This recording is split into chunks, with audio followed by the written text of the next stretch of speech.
بنهاية 22 طحت تمرضت، يعني مو نفس كل طيح. انتكست؟ لا طحت تمرضت، يعني بحيث الدكتور بلغ اهلي انه 12 ساعة تعدي خير على خير، ما تعدي بالعناية. وضعية صعبة. صعبة يعني صعبة أكثر ما أقدر أسولف لك. فصارت علاقة بيني وبين الدكتور الموجود، فقلت للدكتور أنا مدمن ماء جيجاري لازم أدخن، يعني وخر من عدة هاي أرد أقوم. فأخذني للمكتب مالته ورجع يكمل شغله.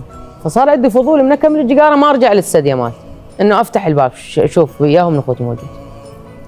ففتحت الباب صدمت، يعني صدمت من الممر متروس ناس، بحيث اكو وضعيه انه رضا العبادي مات، يعني شفتها بعينه انه انا ميت وهاي صاير ازدحام والدمع بعين ابن ادم والهوسه والمنتشي والقاعد.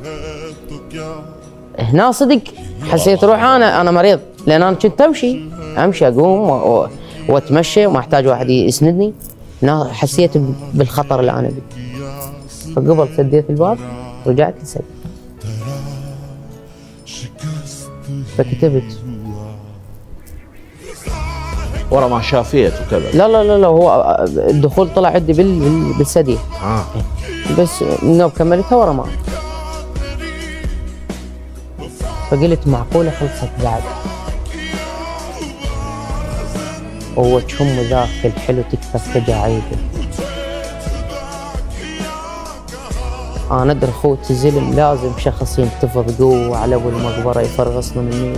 الله. يما الرمل بالنجف يشويني ما اريد. الله. يشويني ما اريد، انا بغرف تختنق. بغرف تختنق والضوء يظل مشتغل حتى بوقت نومي.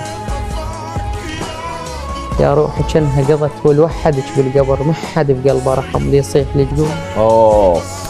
يما الحليب طلع منك بوقت الجهل عارض بزردو. الله الله. فدوه وسعوا لي القبر، وسعوا لي القبر تعرفون راعى هلا وانهض على الطارق.